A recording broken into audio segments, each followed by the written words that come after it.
Est-ce que tu connais l'histoire de mon bibou? Non. Allez, suis-moi, je te raconte tout. Étrange comme nom, mon bibou. Et oui, parce qu'en fait, c'est le surnom de mon petit Joseph. Et c'est grâce à lui que mon bibou a vu le jour. Comment? L'histoire est très simple. En fait, Joseph est arrivé dans ma vie en 2017, à une époque où je travaillais à l'extérieur. Alors, j'étais pas tous les jours absente, mais les jours où j'étais absente, ça durait un peu quand même pour lui, et donc il s'ennuyait bien évidemment au petit cœur.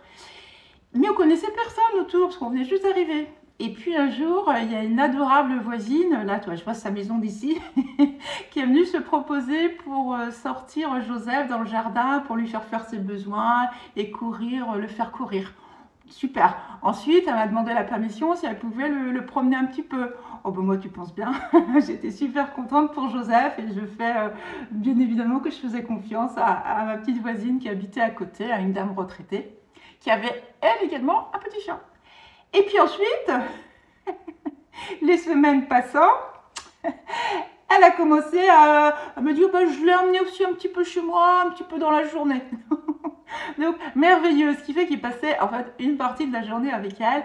Et le soir, je revenais, il y avait un petit Joseph qui était calme, détendu, prêt à profiter de sa soirée avec moi, alors qu'avant c'était la grosse décharge émotionnelle, l'excitation mélangée au rejet de trop plein d'angoisse qu'il a vu dans la journée.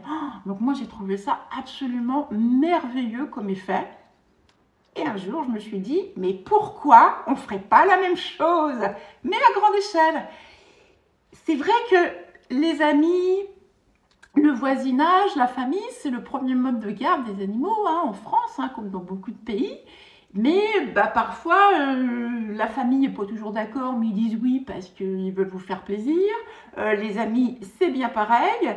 Par contre, les voisins, si eux, ils se proposent spontanément et ils ont envie, eux, de prendre du bon temps avec un animal, un chat, un chien, une poule, une chèvre, un cheval, mais que on les oblige pas, entre guillemets, ça vient d'eux, je me dis, c'est gagnant, gagnant, gagnant pour tout le monde. Et voilà, l'idée de mon bibou est née. Et ma foi, ça s'est plutôt bien passé. L'idée a été hyper bien accueillie. Et aujourd'hui, on a plus de 3000 nounous partout en France, en Suisse et en Belgique. Bénévoles. Ah oui, parce que ça, je t'ai pas dit. C'est le principe. Au moins, si tu veux, ça donne un indice de confiance au propriétaire. Il n'y a pas de motivation financière. La motivation, elle est uniquement prendre du bon temps avec les animaux ou avoir un animal parce qu'on ne peut pas en avoir, éduquer ses enfants au respect du bien-être animal, etc., etc. Deuxième point qui était absolument essentiel pour moi, c'est de permettre à tous les référents d'accéder aux services de garde. Donc, de mettre en place des cotisations extrêmement basses pour que tout le monde puisse les payer. Et en plus, ce qu'on a ajouté, c'est l'assistance imprévue. C'est-à-dire, s'il se passe quoi que ce soit dans ta vie, une hospitalisation, une perte de logement, que sais-je, un accident de la vie, tu peux contacter l'équipe de Mon Bibou et nous, on va se décarcasser pour te trouver une nounou en urgence. Allez, rejoignez-nous!